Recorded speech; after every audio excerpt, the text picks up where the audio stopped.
1341547. This is Motor City Corporation versus King's Customs Incorporated. A matter as before the court on an adjourned date of hearing. It appears that the parties had this resolved. Last week we were here.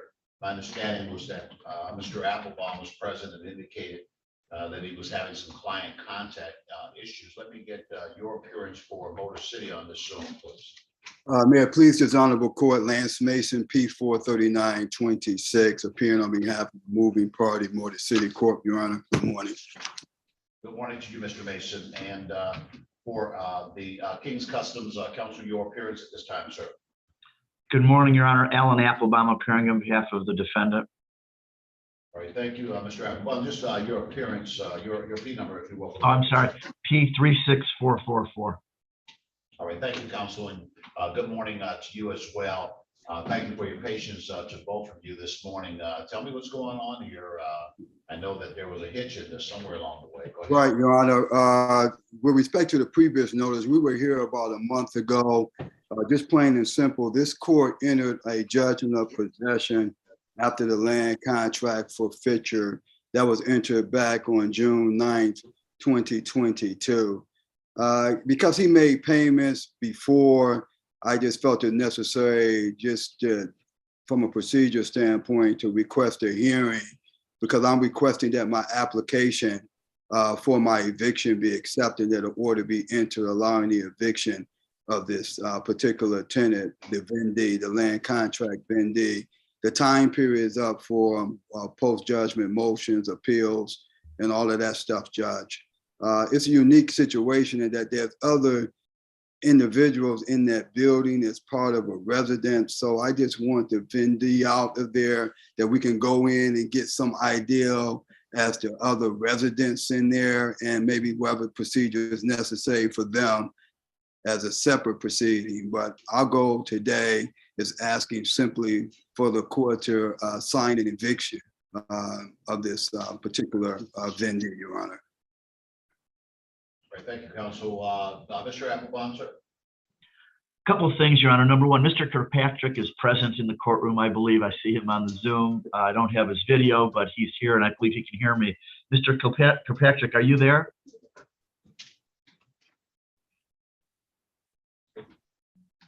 I see him. Mr. Kirkpatrick, can you hear me? If so, you need to unmute yourself. Judge, can you help me with that? All right. Yeah, I do see a Lynn Kirkpatrick. You seem to be on mute. If you're going to say something, you would have to hit *6 to come off of mute to go ahead and make any communication you may have. You may proceed, counsel. Mr. Kirkpatrick is able to get off mute. He can tell us something at that point, but go okay. right ahead. So what happened was, Judge, Mr. Mason filed a motion, or ultimately had the entry of the judgment, and the judge entered the judgment prematurely, if that's the right word. And so because of we had to refile the judgment. The judge, it had the wrong date on it. It was done incorrectly. The court recognized the problem, and the court then corrected it. And then after that correction, apparently, according to Mr. Kirkpatrick, he filed a post-judgment motion. Now, I've not seen that motion, but when I go, he sent me this morning an email with a copy of a submission that he did by email with showing that he paid the $20. Now, I've not seen that. He had indicated to me, because I advised him that I would no longer be able to represent him. We had some conflicts between us. And so I told him he needed to get another lawyer. I don't know if that lawyer is the one that filed that motion, or whether Mr. Kirkpatrick did it on his own. But he shows some kind of a motion. And if you look at the Register of Actions, there's something around June, looks like 23rd or something. I don't know if that's the motion that he filed. I just don't know. I never got a copy of it. I've indicated to Mr. Kirkpatrick, I've given him notice of all these hearings, and he's here today because he did receive a copy of the notice today. I've not spoken to him since I sent that to him a couple of weeks ago. I texted him this morning just to remind him about it, and he texted me back saying he had filed a motion in June. So I went on the Register of Actions. I saw something on there, but I don't know if there was a notice of hearing filed. I don't know if he did it by himself or with a lawyer. And so I'm going to defer to Mr. Kirkpatrick, assuming he can get his phone is *6 working to tell the court what he wants to say, because I don't know what's in that motion and what his legal position is. May I respond, Your Honor? What's your name? Your Honor, What is Mr. your name? Applebaum, respectfully, at this Oh, stage, okay. All right, all right. I thought I was talking. Let me stop you, counsel. I'm sorry. I was looking to see if there was someone else talking. Now I noted this, Mr. Mason. I'm sorry, sir. Go ahead. Go right ahead. okay, I mean, Mr. Applebaum, at this point, you have to recognize at this point that your client at this point, Your Honor, he hasn't filed anything at the time that, if he's talking about a June 23rd date, the order is clear that any post-judgment motions had to be filed on or by June 20th. So to come and continuously attempt to delay this matter, I think my client has been waiting for this property. This property continues, Judge, to get blight violations. The hearings have been set in this case for blight violations based on Mr. Kirkpatrick's occupancy there. So he's just racking up expenses and delays. So counsel, my main position, Your Honor, is that the judgment indicates a deadline as to when him or his client had to respond. If there's disconnect between those individuals, Your Honor, these deadlines are clear. Mr. Applebaum's indicated that he's giving his client all the deadlines in this case, Your Honor. And I don't see a basis to be able to stop the eviction in this case. Thank you, Judge. All right. I have received certainly not in any proper form, no precipice or notice in that regard, but I have received a document styled as Motor City Court versus King's Customs Incorporated under a non-signed document of Lynn Kirkpatrick. And he indicates that he's a representative of King's Customs Incorporated, which now Mr. Kirkpatrick could not represent King's Customs in this court because that is a corporation. He would need a lawyer to do that. And he's asking the court to reconsider the judgment signed on 6/9 or allow more time to obtain adequate representation in this complex matter. And he points out in items 1, 2, and 3 various issues regarding this property. Certainly, while the document is not in certainly not in any proper form, he could certainly seek to bring whatever action he wishes to bring before this court, if brought by an attorney on behalf of King's Customs. This case has been going on for an inordinate amount of time, and the court has revisited this matter over and over again. The parties have reached a settlement resolution on the record, and subsequent to that time, the plaintiff sought enforcement of the land contract. Court signed order consistent with the same on the 9th of June, and the court assigned an application or granted the application for eviction regarding this matter with certain conditions pursuant to the June 9th, 2022 order. The time is long past, and the plaintiff is indeed entitled to a judgment of possession in this matter.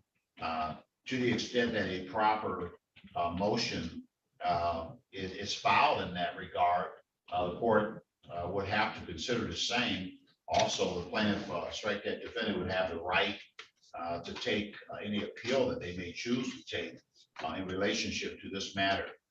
But at this time, the court is going to enforce his order of 6/9/22, and I will allow for a writ to be signed based upon that order. And to the extent, again, I would by way of reiteration, to the extent that the defendant, through other counsel, as I believe that Mr. Applebaum has indicated, that given that there is a substantial breakdown in the attorney-client relationship, and that such could not be repaired these proceedings. Moreover, where it appears that Mr. Kirkpatrick has sought to move forward in representing King's Custom aside from counsel in this matter, it clearly appears to me that Mr. Applebaum's services are no longer being accessed or required regarding this matter, and that Mr. Kirkpatrick, who might be a principal of King's Customs, has decided that he would advance his own interests or the interests of a corporate entity. He simply cannot do that without an attorney in the state of Michigan. That does not prevent him from bringing whatever action that he might want to bring to the extent that he has an attorney to do that. He can't advance a claim on behalf of King's Customs Incorporated before this court, because that is prohibited by state law, where a corporation is a person that has to be represented by an attorney in the state of Michigan. So my determination is that the order of 6/9/22 will be enforced at this time, and the court will sign the proper writ that will allow execution upon the court's order. And again, King's Custom, if it chooses to take other action at law, it certainly can do so, and the court would take those items into consideration in due course. That is the order of the court regarding this matter. Your Honor, I have one comment, Your Honor, respectfully. I attached a copy of that application and order in exhibit number 3 to my motion, and I'm asking the court respectfully to execute that order. Mr. Applebaum has been provided with a copy of that eviction order. It's consistent with the judge's opinion today. It's consistent with what, in terms of the consent judgment that was entered in this matter. All right, I do see that, I do see the judgment of possession. It looks like this court signed that. And there's an exhibit number 3 to that same pleading, Your Honor. There's my application and order of eviction that's attached as an exhibit to that particular motion. All right, very well. And I do see that document dated July 1. And I will sign that order at this time, as it is consistent with the other orders that the court has signed regarding this matter, and it is so ordered. And may I respectfully have that email to the parties as well, because I don't know Mr. Kilpatrick's address. I don't know how he's proceeding in this case. All right, we'll make sure that gets out to yourself, and I will send one to Mr. Applebaum, although we know he's not able to proceed in this matter. Mr. Applebaum might assist you with getting it to King's Customs. I will, Judge, I will email it and picture text it to Mr. Kirkpatrick and file a proof of service. All right, thank you, counsel. And what I need, gentlemen, I'm looking in the file here. I need you to chat me your respective email addresses. If you'll put that in the chat, then I'll get the order emailed over to you this morning. And I'll put Mr. Kirkpatrick's in there as well. All right, very well, and we'll make sure that it's sent off to all persons involved. Thank you, Your Honor. Thank you. All right, thank you. Good day. Good day.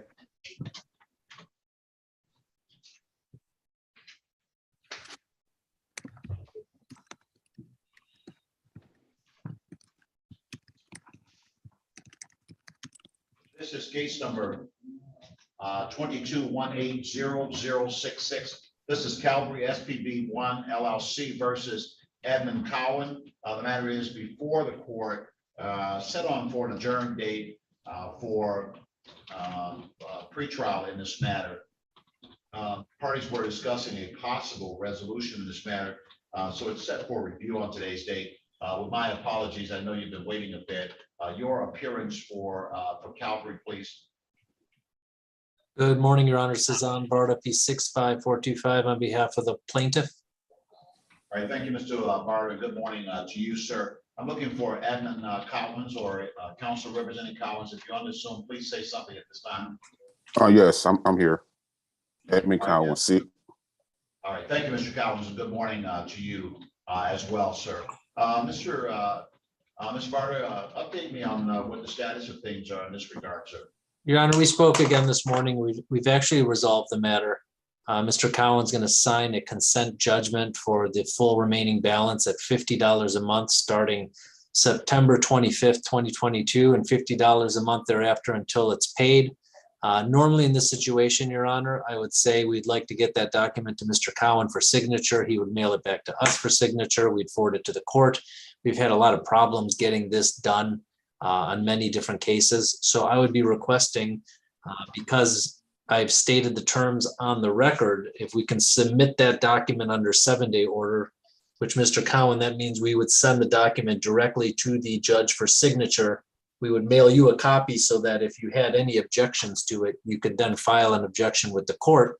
But if you didn't have any objections and you don't object within the 7 days, then the judge will just sign that document and send us all a copy.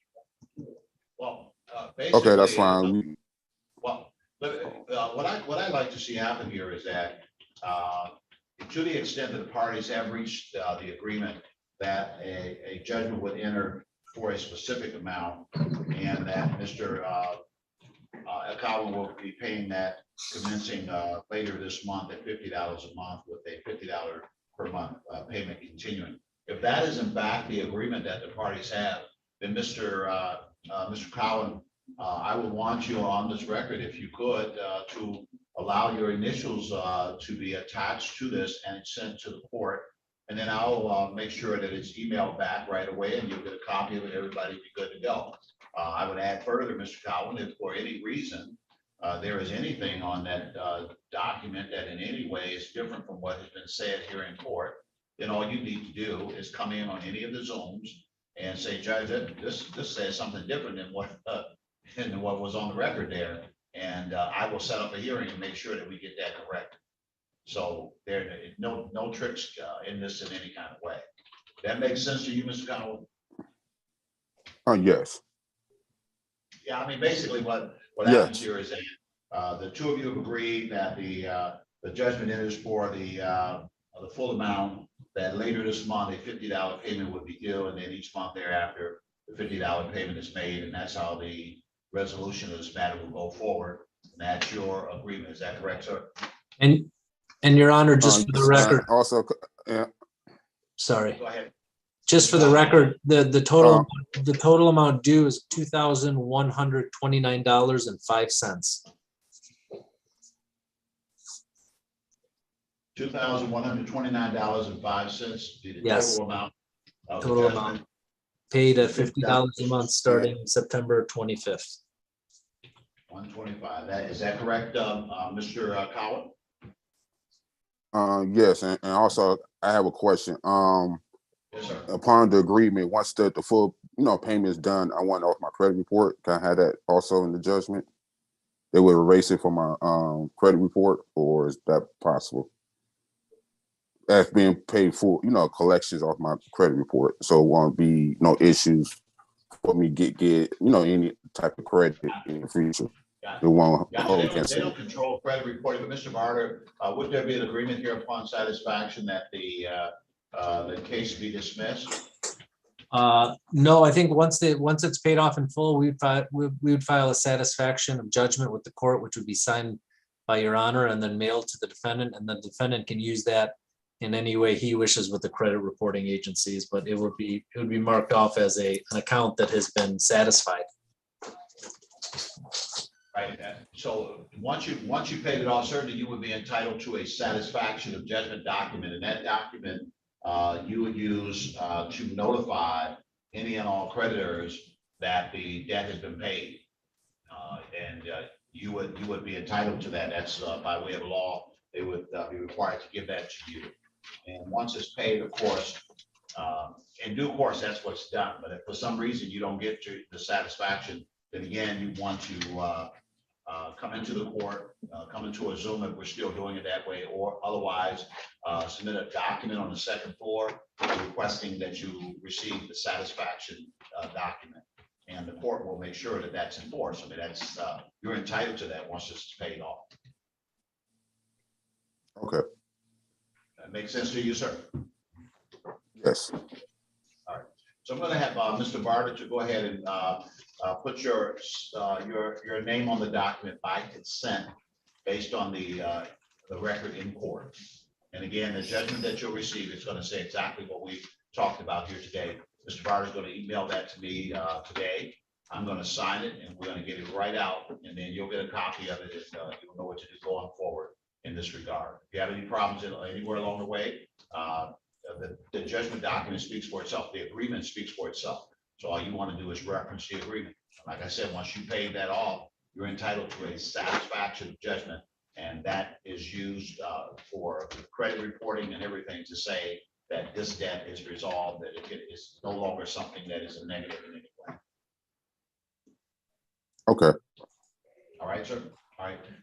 So, Mr. Barter, go ahead and proceed in that manner, and we'll sign off on the document and make sure that Mr. Collins gets a copy as well. Perfect. And is there any way that, I know you said you wanted me to email it to you today. Is there any way to put that email in the chat so I can write it down? Here's what I'm going to do. Do you have you have the email address here to the court, Mr. Barter? I do not. Okay, let me give you that. And that's going to be Latifah, LATIFAH.Hunter. That's at 36districtcourt.org. 36th, 36districtcourt.org. Perfect. Thank you.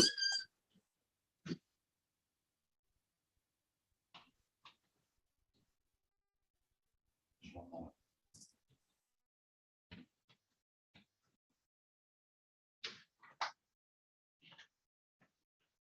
This is case number 22-184-871. This is Michigan CR336 Staffing LLC versus City of Detroit. With my apologies, I know I'm a bit behind today. Thank you for your patience in this regard, and please your appearance at this time for Michigan CR336 Staffing, please. Good morning, Your Honor. Ian Coote, 73154 for the plaintiff. Thank you, Ms. Coleman. Good morning to you, sir. Thank you for your patience. For the City of Detroit regarding this matter, counsel, your appearance, please. Philip Hiltner, P77913 for defendant. And good morning, Your Honor. And good morning to you, Mr. Hiltner. Looks like this is the first time that this matter is up in front of the court here. It also looks like this may be connected to some other cases. Somebody give me some insight in that regard. Your Honor, there may be other cases. This is a provider case for some anesthesia services. All right, gotcha. That were. I was looking at. Is this? I think I was looking at the answer in this matter where you're requesting compulsory joinder, et cetera. In this regard, you made reference to other matters associated that seem to be associated, one of which is closed. Anything in particular the court need to pay attention to at this time, Mr. Hilton? No, in regards to consolidation, I don't think defendants are really seeking consolidation at this time. Right, as you said, the one file's closed and the other one I think will be closed soon. So yeah, it's just not necessary. One item I did just want to bring to Your Honor's attention, unrelated to that, is just that I never received notice of today's hearing. Fortunately, my assistant caught it on the Register of Actions, and it looks like my address is fine, but I just wanted to just in case the address is wrong somewhere or something, I just wanted to bring that to the court's attention because it wasn't in my inbox or anything. We got 2 Woodward Avenue, Suite 500. Would that be sufficient? That should do it. Okay. So. All right. Well, we'll drill down on it. It looks like this was sent out on the 8th of June, so that's kind of we definitely want you to get notified as you typically would. All right. So I'll have my clerk to look into it and make sure that we got everything as tight as we can have it. I appreciate that. Thank you, sir. All right. So are you making some progress here, or you simply need some time to kind of look into this mutually by way of discovery? Is that about the size of things, Mr. Cool? Yeah, Your Honor, I had a chance to talk with Mr. Hiltner yesterday about it, and we both agreed that a period of, if the court will allow, 60 days written discovery should be sufficient to get us started. And then maybe a final pretrial about 90 days from now, if that works for the court. Makes sense to you, Ms. Hill? That makes sense to me, Your Honor. All right, so I will go ahead and set it up that way. I'm going to allow open discovery, and I'll set a date that's just beyond 60 days or so for you to come back. Obviously, as long as things are moving forward, if there are some other things that are needed, and we'll address that at the next action date. That next action date is going to be November 22nd. November 22nd to strike at 11/22, 2022, and that's going to be at 9:30 a.m. Discovery will be open through that date, so you have the full breadth of that time to deal with issues of discovery. Also, my order will contain under paragraph number 6 that the parties mutually have a right to file motions that are dispositive and or non-dispositive if they choose to do so, and set those motions for hearing on 11/22/22. If you something comes up along the way, you wish for it to be heard, you believe that this is a position where you could file a dispositive motion, then do so and set it for hearing on 11/22/22 at 9:30, and the court will hear it on that date. The one requirement is that you make sure the other party has at least 10 days to respond to the motion. So as long as you give 10 days notice for the other side to respond, I will hear the motion on 11/22. Again, this does not cut off the opportunities that may exist in the future to file motions under the court rules. This is an opportunity afforded by this court's special order for the parties to move forward by way of filing any motion that you wish to file and have it heard at the earliest possible time on 11/22/22. Again, the only requirement being that you provide at least 10 days notice to the party that may be opposing the motion. All right, so you receive such an order in the mail from me in the next couple of days, and again, it will have the court date, but you'll make note of it now. That's 11/22 at 9:30 a.m. I look forward to seeing you at that time. Good day. Thank you, Your Honor. Thank you, Your Honor.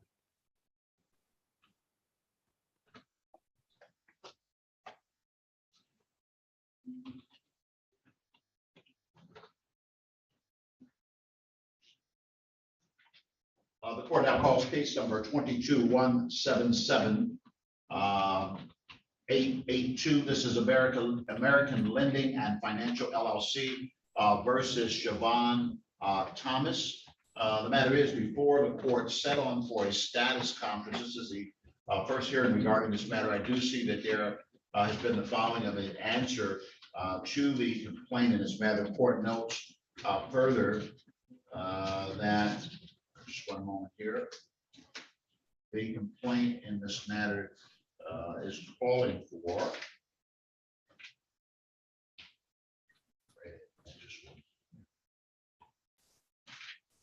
damages in the amount of $6,653.61. This looks like a claim regarding indebtedness for services, medical services. That's what it appears to be. All right, your appearance for American Lending, please. Good morning, Your Honor. Robert Zelinski on behalf of plaintiff P69250. All right, thank you, counsel. Good morning to you, sir. And again, apologies that we're a bit behind today. Let me see if I have last name Thomas on this Zoom, or anyone representing Thomas. If you're on the Zoom, please say something at this time.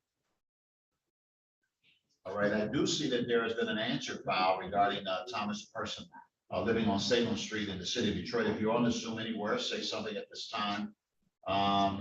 The answer filed in this matter seems to be a general responses indicating disagreement with the allegations raised in the complaint without any other specifications. Counsel, have you spoken with the defendant in this matter in this regard? Has there been any discussions? Go ahead, sir. No, Your Honor.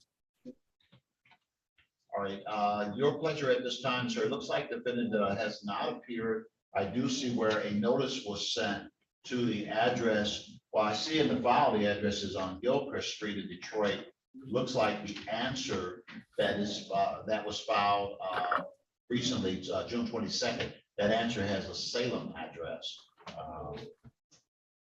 Good catch, Your Honor. What did you say, counsel? I'm sorry. I said good catch on that. Sometimes I see that and catch it myself and let the clerk know, but I didn't on this one. Yeah, Yeah, I'd like to go ahead and, I don't like to waste a lot of time on this, but yeah, I'd like to go ahead and give another notice, and we'll send it to the Salem address and get this set up in the next few weeks. So, Madam Council, if you give me a date. Judge, can I make a request? Yeah, go ahead, Mr. Can we send another notice out for another hearing? At least, maybe like at least 35 days, and I could file an SD motion for that date. And then if the defendant does appear, we work something out, great. If the case goes on and she appears, great. But if not, the court could rule on the SD motion. Could I do it that way? Sure, okay, let's, since we already have an answer involved in it, and you believe that, there's reasonable grounds for SD motion, it seems like, especially where there are general denials, with no specifications. I will go ahead and, set it up, in that fashion, and so it's gonna be closer to like 45 days out. See, Yeah, that's fine. That's great. October 19th, is gonna be that date, council, I'll set it over for 10/19 at 9:45 a.m. Okay. 9:45. And we'll send the notice. I'll direct the notice as an adjourned status and motion hearing date. Adjourned status and motion hearing date. Okay. And so you get the motion in, of course, you'll notice that when you file the motion, but you can set it for hearing on the date of 10/19/22. Got it. All right. All right. Thank you, counsel. Good day to you. You too. Thank you. Bye. That landlord too. There are order eviction, they had it downstairs. That new updated copy for that landlord temp case. That's something I did today or something. Yeah, you just did it today. Mr. Lance Mason and then. Yeah, oh yeah, I got you. Here is that. That's the corrected address. sent to this. Okay, okay.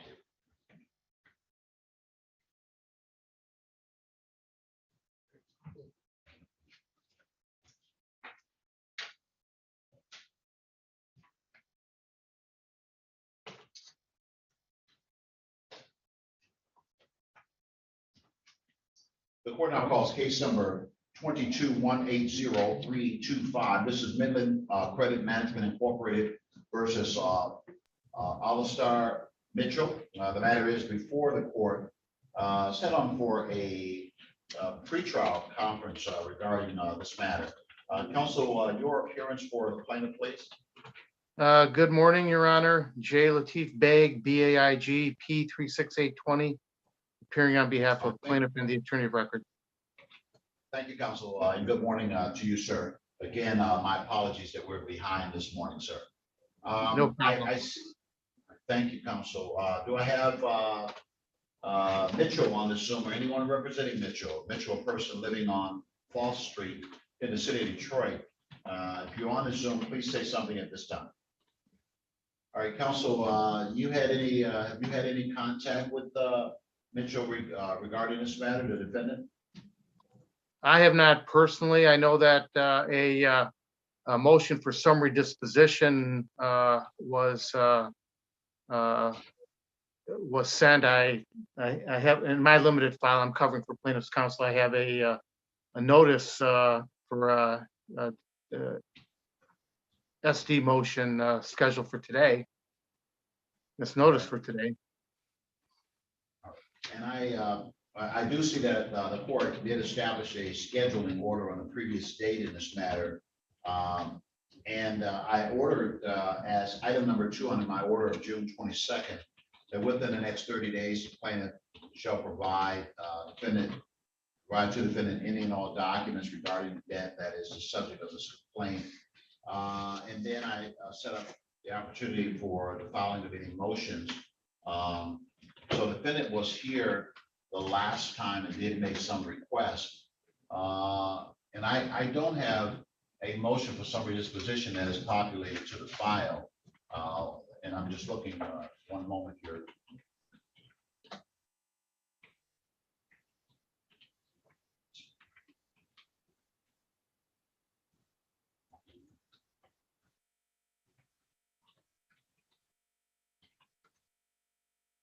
Yeah, and I do not have any item that is populated to the file regarding any motion, but defendant has not appeared, and the court clearly gave notification in writing as well as at the time that defendant was last here, that she was to be here on today's date.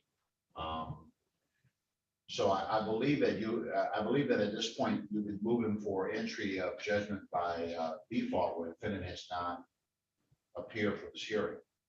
That's correct, Your Honor. I move for such, for a default judgment. All right, the court will find the defendant is in default on their failure to appear. She clearly was noticed of this date on the record at the last hearing on June 22nd. And also the court set forth a scheduling order. And in the scheduling order, defendant was notified to be in court on today's date as well. Defendant has not appeared. And for that reason, the court will find the defendant is in default and will enter judgment upon presentment for defendant's failure to appear as so ordered at this time. Your Honor, may I, how do you want the judgment submitted? Email to your clerk or 7-day rule or how? The email to the clerk would be perfect. Did you take down that email address or did you need it again? I can just search my my email history and and pull it up. Thank you. All right, thank you, counsel. Good day to you, sir. Thank you. Thank you.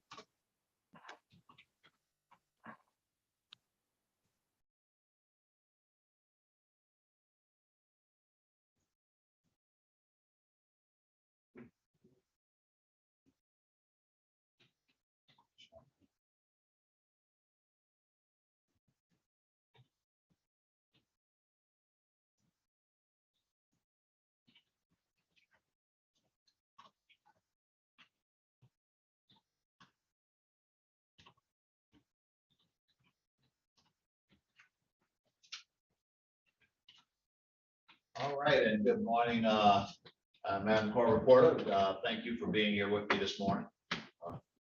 Good morning, Judge. All is well. I think that that's a wrap on this, on what I have now. So I think that you're all set. Okay, you. great. Have a good day, Judge and Madam Clerk. I see it. We have it. Thank you. Good day to you. Bye-bye. Bye. Bye.